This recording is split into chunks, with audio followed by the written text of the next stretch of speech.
नमस्ते बच्चों, आज हम पढ़ेंगे पाठ कंचा का अगला भाग। इसके पहले आपने देखा कि अप्पू किस प्रकार स्कूल जाते समय कांच के जार में एक दुकान पर कंचा देख लेता है और वह कंचा उसके दिमाग में घूमने लगता है तथा मास्टर जी जब उसकी कक्षा में रेलगाड़ी के विषय में पढ़ाते हैं तो वह उस पर ध्यान न देकर वह कंचों की दुनिया में खोया रहता है और मास्टर जी उससे रेलगाड़ी के बारे में सवाल पूछते हैं। तो आगे आइए देखते हैं। मास्टर जी ने कहा अप्पू से, मैं अभी किसके बारे में बता रहा था। कर्मठ मास्टर जी क्या कहते हैं कि उसके चेहरा देखकर, अप्पू का चेहरा देखकर यह जान जाते हैं कि उसका ध्यान पाठ में नहीं था, उसका ध्यान कहीं और था। क्योंकि आपको पता होगा कि जब आपकी भी कक्षा में कोई भी टीचर पढ़ाते हैं तो वह आपके चेहरे को देख के आसानी से समझ जाते हैं कि आपको पाठ समझ में आ रहा है कि नहीं, या आपका ध्यान क्लास में है कि नहीं। इस प्रकार अप्पू के मास्टर जी भी यह देखकर समझ जाते हैं। तो क्योंकि अप्पू का ध्यान दूसरी जगह था। हाँ हाँ बता, डरना मत। मास्टर जी ने समझ लिया था कि उसका जवाब नहीं मिलेगा। तो मास्टर जी ने देखा अप्पू की जबान पर जवाब था हाँ हाँ। वह कांपते स्वर में बोला कि हाँ हाँ। वह कांपते हुए बोला, कंचा कंचा वे सब पका गए, कक्षा में भूचाल आ गया, स्टैंड अप। मास्टर जी क्या बोलते हैं, क्योंकि मास्टर जी तो रेलगाड़ी के विषय में पढ़ा रहे थे और अप्पू क्या बोलता है कि कंचे के बारे में आप पढ़ा रहे हैं, उनके सवाल का जवाब देता है। तो कक्षा में भूचाल आ गया, इसका अर्थ है कि सभी बच्चे आपस में कानाफूसी करने लगे और सभी बच्चे डरने भी लगे कि अब तो अप्पू को सजा मिलेगी। मास्टर जी गुस्से से बोलते हैं, स्टैंड अप, खड़े हो जाओ। मास्टर जी की आंख में चिंगारियां सुलग रही थी। इसका अर्थ है कि मास्टर जी बहुत अधिक गुस्से में थे। अप्पू को क्या किया, रोते हुए वह बेंच पर चढ़ गया और पड़ोसी कक्षा की टीचर ने दरवाजे से झांक कर देखा और कि अप्पू को सजा मिली है। और यह देखकर सभी क्या करते हैं, बच्चे क्लास में हंसने लगते हैं। रोकने की पूरी कोशिश करने पर भी वह अपना दुख रोक नहीं सका, सुबकता रहा। वह चाहता था कि मैं ना रोऊं, फिर भी उसके आंख से आंसू गिरने लगते हैं और सभी क्लास में उसकी हंसी उड़ाने लगते हैं। रामन, मल्लिका, यह क्लास के बच्चों का नाम है, सभी उसकी हंसी उड़ाने लगते हैं। बेंच पर खड़े खड़े उसने सोचा, दिखा दूंगा सबको, जॉर्ज को आने दो। जॉर्ज जब आए, जॉर्ज के आने पर वह कंचे खरीदेगा, उनमें से किसी को वह खेलने नहीं बुलाएगा। कंचे को देख ले ललचाएंगे ये सभी देखकर। वह ऐसा सोचता है कि जॉर्ज जब आएगा, जो कि काफ़ी अच्छा कंचा खेलता था, तो वह उसके साथ कंचा खेलेगा और सभी को ललचाएगा। कैसे कंचे थे, हरी लकीर वाले सफ़ेद गोल आंवले के जैसे कंचे। शक हुआ, कंचा मिले कैसे, क्या मांगने पर दुकानदार देगा। जॉर्ज को साथ लेकर पूछे तो नहीं दे, तो ये बोलता है कि कैसे दुकानदार देगा, उसके दिमाग में ये बातें चलती रहती हैं। अब कक्षा में मास्टर जी क्या बोलते हैं, किसी को शक हो तो पूछ लो। जैसे आपसे भी पूछा जाता है कि कोई डाउट हो तो पूछ लो, ऐसे मास्टर जी भी क्लास में बोलते हैं कि किसी को कोई शक है तो पूछ लो। मास्टर जी ने उस घंटे का सबक समाप्त किया। क्या किसी को कोई शक नहीं, वह पूछते हैं। अप्पू की शंका अभी तक दूर नहीं हुई थी। वह सोच रहा था, क्या जॉर्ज को साथ ले चलने पर दुकानदार कंचा नहीं देगा, अगर खरीदना ही पड़े तो कितने पैसे लगेंगे। या मास्टर जी रेलगाड़ी के विषय में पढ़ा रहे हैं और अप्पू के दिमाग में दूसरी चीज़ की शंका चल रही है, वह कंचों की दुनिया में खोया है। उसके दिमाग में यह चल रही है कि उसे कंचा कैसे मिलेगा, जॉर्ज को ले जाने पर मिलेगा या फिर पैसे लाने पड़ेंगे उसके लिए।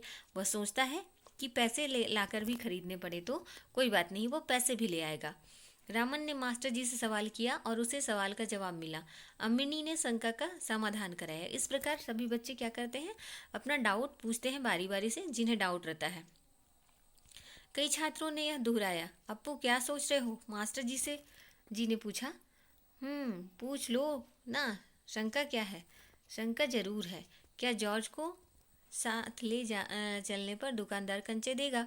बार बार वह वही सोचता है, कितने पैसे लगेंगे, कंचा मिलेगा कि नहीं, सफ़ेद गोल लकीर वाले कंचे। उसके बाद मास्टर जी ने फिर से पूछा, क्या रेलगाड़ी के लिए। उसने सिर उठाया। क्या पूछते हैं कि कितने पैसे लगेंगे। उसके दिमाग में कंचों के बारे में चलता है, तो उसके मुंह से अनायास ही निकल जाता है कि कितने पैसे लगेंगे। तो राम मास्टर जी को लगता है कि अरे मैं तो रेलगाड़ी की बातें पढ़ा रहा था, तो क्या रेलगाड़ी ये खरीदेगा? रेलगाड़ी के लिए कितने पैसे लगेंगे? उसने सिर हिलाया। बेवकूफ़, रेलगाड़ी को पैसे से खरीद नहीं सकते, अगर मिले तो उसे लेकर क्या करेगा? वो सोचते हैं कि वह रेलगाड़ी के विषय में बात कर रहा है। वह खेलेगा, जॉर्ज के साथ खेलेगा। रेलगाड़ी नहीं, कंचा। चपरासी एक नोटिस लाया। मास्टर जी ने कहा, जो फीस लाए हैं वे ऑफिस जाकर जमा कर दें। बहुत से छात्र क्या करते हैं, ऑफिस में फीस जमा करने जाते हैं। राजन ने जाते जाते अप्पू के पैर में चिकोटी काट ली। उसने पैर खींच लिया। उसे याद आया, उसे भी फीस जमा करनी है। पिताजी ने उसे 1.5 रुपया इसके लिए दिया है। उसने देखा 1 रुपये का नोट और 50 पैसे का सिक्का। वह बेंच से उतरा। किधर? मास्टर जी ने पूछा। उसके कंठ से खुशी के बुलबुले उठे। फीस देनी है। फीस मत देना, मास्टर ने कहा।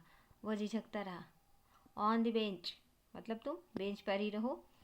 वह बेंच पर चढ़कर फिर रोने लगा। मास्टर जी ने उसे फीस जमा करने के लिए नहीं जाने दिया। अभी भी उसे पनिशमेंट मिली ही है। अभी वह बेंच के ऊपर ही खड़ा है। क्या भविष्य में कक्षा में ध्यान से पढ़ेगा? वह पूछते हैं, मास्टर जी पूछते हैं कि आगे तुम ध्यान से पढ़ोगे कि नहीं, कभी ऐसी गलती तो नहीं करोगे? ध्यान दूंगा, वह बोलता है, मतलब हिचकिचाता है, बोलता है ध्यान ध्यान दूंगा मैं।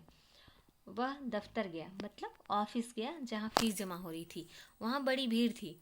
बच्चे एक एक करके आओ, क्लर्क बाबू बता रहे हैं, पहले मैं आया हूँ। ऐसा होता है। तो बच्चे क्या करते हैं, एक एक करके फीस देने वहाँ पे जमा करने जाते हैं। सबको बारी बारी से लाइन लगाकर फीस जमा करनी होती है। मैं ही आया हूँ, मेरे बाकी पैसे। सब शोर करते हैं, पहले मैं आया हूँ, मेरे पास पैसे बचे हैं, मेरे पैसे वापस करना है, पहले मुझे जाने दो। ऐसा करके सब फीस जमा करते हैं। रामन ने फीस जमा की, मल्लिका ने जमा की। अब थोड़े से लड़के ही बचे हैं। वह सोच रहा था जॉर्ज को साथ लेकर चलूं तो देगा ना। वो बार बार बस कंचों के बारे ही में सोच रहा था। हरी लकीर वाले गोल सफ़ेद कंचे।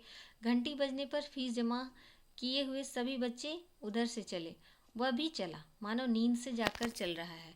क्या सब फीस जमा कर चुके? कक्षा छोड़ने के पहले मास्टर जी ने पूछा। वह नहीं उठा। और उसने क्या किया था? फीस जमा नहीं किया था। शाम को थोड़ी देर इधर उधर टहलता रहा। लड़के गीली मिट्टी में छोटे गड्ढे खोदकर कंचे खेल रहे थे। वह उनके पास नहीं गया। फाटक के सींचे थामे उसने सड़क की तरफ देखा। और वहाँ पे क्या करता है, वहाँ उस मोड़ पर दुकान है। दुकान में अलमारी, बाहर खड़े खड़े छू सकेगा। अलमारी में शीशे के जार हैं। वही पूरा फिर कंचे के बारे में वो सोचते रहता है। बस्ता कंधे पर लटकाए वह चलने लगा। दुकान नज़दीक आ रही है। उसकी चाल की तेजी बढ़ी। वह अलमारी के सामने खड़ा हो गया। दुकानदार हंसा। उसे मालूम हुआ कि दुकानदार उसके इंतजार में है। वह भी हंसा। कंचा चाहिए है ना? उसने सिर हिलाया। वो क्या बोलते हैं, दुकानदार से क्या बोलता है, कंचा चाहिए है ना, मतलब ख़त्म तो नहीं हुआ उसे। उसने यह पूछा। दुकानदार जार का ढक्कन जब खोलने लगा तब अप्पू ने पूछा, अच्छे कंचे हैं ना? दुकानदार बोलता है, बढ़िया, फर्स्ट क्लास कंचे। तुम्हें कितने कंचे चाहिए? तो वो क्या बोलता है कि कितने कंचे चाहिए, और 1 रुपया और 50 पैसा है उसके पास। हाथ में डालता है। वो फीस के पैसे बच चुके थे, 1.5 रुपये उसके पास अभी भी थे। उसने वह निकाल कर दिखाया। दुकानदार चौंका। इतने सारे पैसों के? सबके? वह पूछता है। पहले कभी किसी लड़के ने इतनी बड़ी रकम के कंचे नहीं खरीदे थे। इतने कंचे की ज़रूरत क्या है, वह मैं नहीं बताऊंगा। दुकानदार सोचता है कि यह बच्चा इतना पैसे लेके क्यों आया है कंचा खरीदने। और पूछता है कि इतने कंचे की ज़रूरत क्या है, लेकिन अप्पू क्या बोलता है, मैं नहीं बताऊंगा। दुकानदार समझ गया वह भी किसी ज़माने में बच्चा रहा था। उसके साथी मिलकर खरीद रहे होंगे। उसने सोचा कि उसके कई साथी ने पैसे मिलाए होंगे और वह सभी मिलकर कंचे खरीद रहे होंगे।